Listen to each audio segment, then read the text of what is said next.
Welcome back here to the OHL Fanboys podcast, Championship Sunday. And Steve McLean, Brian Thompson, we are pleasured to be joined by one of the OGs of Spitfires and sports media in the city of Windsor, Mr. OGs, Bob. old guys? No.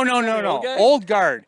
Guard. If you can remember the barn, you're OG. Mr. Bob Bellacicco, welcome to the OHL Fanboys. Thanks for having me, Steve. Thanks for having me. This is cool. Thank you. Very cool. Talk about your week in the Memorial Cup. This has been what we thought. At first, it was like, the ticket sales and all this. This has been one of the most fun weeks of my life. How about you? It's been a great week. You know, the hockey's been awesome, and the people, like the fans. You guys, look at you with the tailgate guys. You know, this has been a very cool week. It's all tourney. Yeah.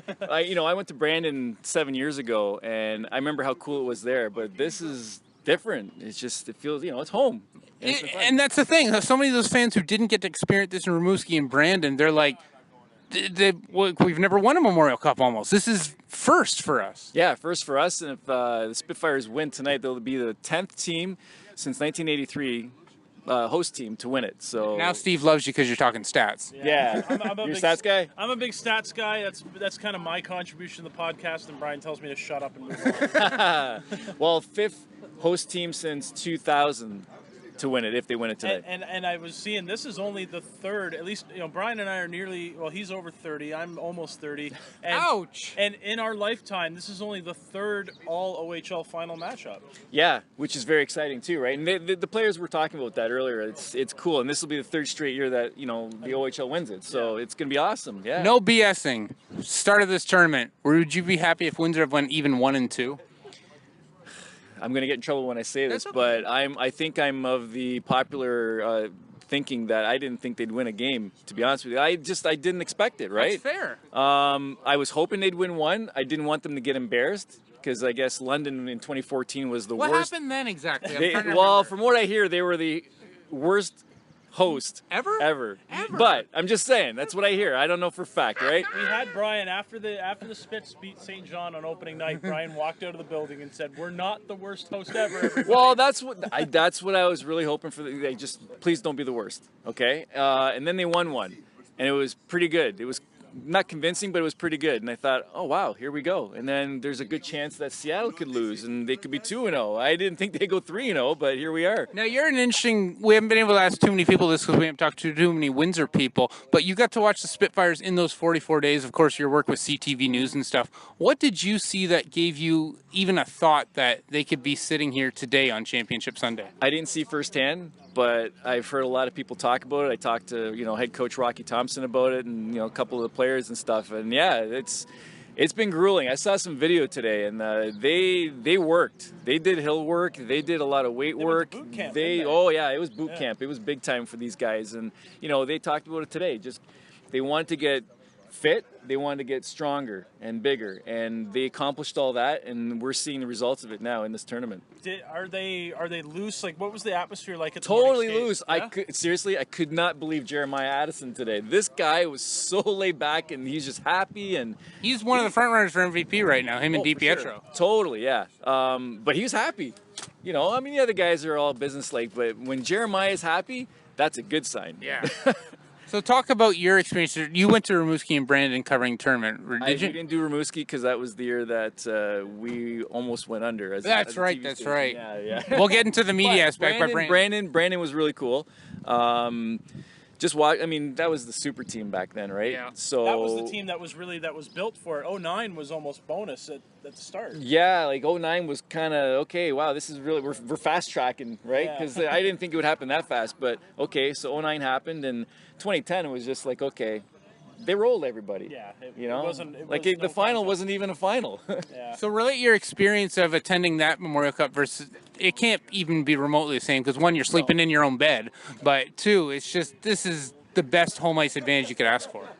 Like I said, it feels like a game day, a normal game day. A couple of the guys commented on that too. It's just, just another game for these guys, but it's just the biggest game of the season and the biggest game of really. Really.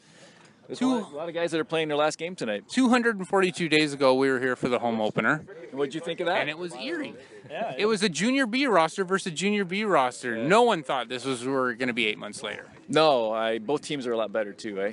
Way better than they were opening nights. So yeah, it should be a pretty good tilt tonight. But you know, we talked about it again this morning. The first 10 minutes, Erie's coming in with momentum. I wouldn't say dominated, but they blanketed Windsor in their round robin game towards the end of the game. So, and now they have momentum because they won the other night. So they gotta, you know. It's almost as if both teams are used to what they have, because the Spits had their 44-day layoff. Now they've been off since Wednesday, by far the longest break any team has had since the Memorial Cup started. Erie has gone through the OHL playoffs. They won the OHL title. And since the tournament has started, they've never had more than one day off. It was off day, game day, off day, game day. And then, if anything, it was almost beneficial for them to play that semifinal just to keep that routine up. Well, they're rested now, right? Yes. Erie, I think one of the players was saying they've played 27 games. Windsor's only played 3. Right? In the last month or so. Yeah. So, you know, I mean, obviously Erie's worn and maybe a little battle tested, but Windsor's fresh and ready to go. So that, I don't know. I kind of like the fresh and ready to go approach. And that's been the new question. This is the first Memorial Cup we're saying, is it a good strategy for a host team to bow out in the first round? It's not. You wouldn't think it's smart, but no one wants it's to win working it that way. But it's certainly gone to the Spits' advantage so far. Yeah, I mean, this is working out really well for them. They'll be the first. Talk about your experience here at this Memorial Cup. You're one of the few media left in Windsor who get to cover the Spitfires on a semi-regular basis. Now you're bumping elbows with, Sports Illustrated and all these people. Do you tell them, hey, OG, man, you know, back off. This is my turf? No. I just, you know, I mean, media from all over the country are here. And, you know, I mean, they have agendas to push. As long as I get what I need and what I think Windsor fans want to hear about, then I'm good. Is this almost like a dream compared to, as Brian said, he knows a bit more of the background on you than I do, but you know, you were there in the days of the barn. Yeah. You know, the Spits, not long before they moved in here. You know, think back just 3 years before they moved into the WFCU, this team was almost like a joke, and they almost moved. Think back to 10 years ago compared to now. This must be a dream. And now they're going for their third Memorial Cup title and on home ice. I got a good one for you. So yesterday at the alumni game, I ran into, a whole bunch of people, right? But Cal O'Reilly. I miss him. Hey? Have you ever seen a better puck handler? Even He with was Taylor awesome. Hall. He was just the best. It's that pure Bowler puck handler. bloodline, right? Yeah. So they're cousins in the whole bit. So I talked to him about it, and it dawned on me. He never played in this building. Nope. Right? So he's a barn guy, and he, like, after the game, I talked to him, and he's like, yeah, this is amazing. What we have here now, I mean, I'm going to be political. To me, it's in the wrong spot, but totally. It should be where the pool is, right? Exactly. Should be downtown. But anyway, Windsor guy knows. New building, great facility, great organization. It's ramped up since he left, and, you know, he's amazed. Talk about your experience now. You're kind of moving to both sports and news, and we've had a big talk with Commissioner Branch and all these people where the sports landscape is getting us nowadays. We want the in-depth coverage, but with layoffs and stuff like that, talk about how you try and infuse and keep that old guard of good sports coverage on a day-to-day basis. Well, I won't say my hands are tied because they're letting me do sports, which is great, but, you know, it's because of these things. Yeah. I'm telling you, man, sports coverage, if you want to know the score, where are you going? 2 seconds. You're going right here. It's on there. People are throwing highlights up. You don't really need that stuff anymore. You don't even need team websites or news websites anymore. It's just on Twitter. Yeah, basically, right? We've always been saying Twitter has kind of killed the message boards because at one time message boards were the lifeblood of OHL fans, and now you just go on Twitter and everything's there. Everything's there. So now it's my job to push stories. So now I got to go out and, tell stories in our community, which, we told, but now you got to get more in depth. So that's a good thing. You guys we all see the ratings here. You guys whack CBC under the board. You guys do tremendous coverage. What's the coverage you've been pitching for most of this Memorial Cup? There's been the negative about the ticket stuff and all that, but what's been the coverage that you've been pitching? I've done a little bit of everything. So it's kind of just let it hit you. I met a 95-year-old war vet earlier in the week. Really? Oh, this guy was amazing. And, just little things like that. So, look at you guys. It's just something I happen to run into. Boom, let's do it. You were shooting video of us before we shot this. It's, yeah. Both ends of the spectrum. You know what I mean? Here. So they call that Contra. Yeah. Yeah. But, I just kind of go with the flow, and obviously I'm covering the game stuff, so, the stuff's already built in. Spitfire fans haven't been happy in a little while. We haven't made the playoffs to win a playoff round. This has been the happiest the fan base has been in a long, long time. That's got to make your job a lot easier. Hey, when I saw you a couple days ago in the arena, I took a picture, and I'm like, hey, just like the old days, right? The old Section 4 days. Yeah, this is great. This is awesome, and hopefully they can pull it off.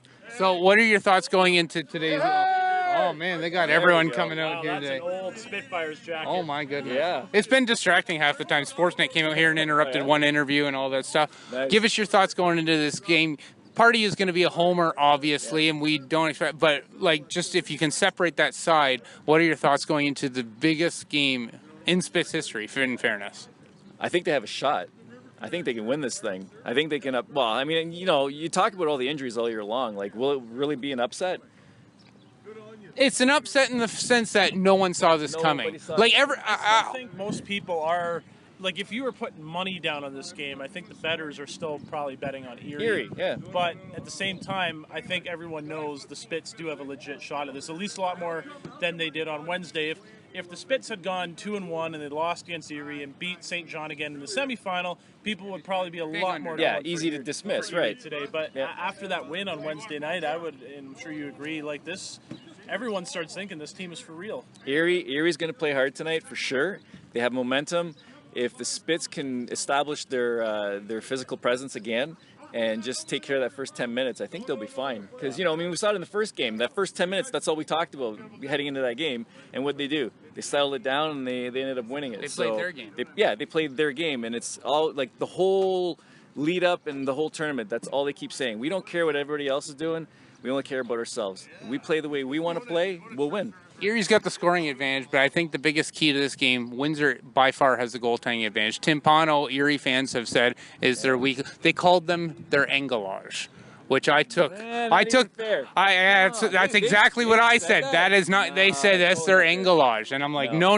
Engalage has got a ring. Yeah, he's got a ring. What's Tim Pano done? He rose to the occasion. So that's where we've got not only in the championship game, but throughout that whole run. So yeah, no, that's Tim Pano fair. was Unfair. more Justin Nichols with Guelph 3 years ago. Had an amazing team in front of him. He's just going to talk about Guelph. You got to just let it go. I talked to but as a Storm fan, it's one of those. We went 3-0 3 years ago in Windsor, or in London. Sorry, we looked like we were stacked and we were the team to beat. Brian's mad that I'm talking about Guelph, but it's that. Is there that fear at all? You know, people get a little bit too cocky. The Spits gone. Oh 3-0. God, no, not these guys. No, I asked the question: who's the onus on the win? Is it on Erie because they're the OHL champ, or is it on Windsor because they went 3-0 in the round robin? And nobody's biting on that one, eh? So you're saying Windsor? Well, I'm saying Windsor, but no, none of the players were biting on that. No, they won't even go there. This is the most superstitious, karmatic sport in all of the world. Yeah, but I will say, beating a really good team twice is hard to do. I know it's cliche and stuff, but you know, anything can happen in one game. So. Bob, you are the hardest working man in Windsor. I love watching your sports reports and your regular news reports. Thank you for coming out to the tailgate. When we come back, we will have more here on the OHL Fanboys live at the Memorial Cup tailgate.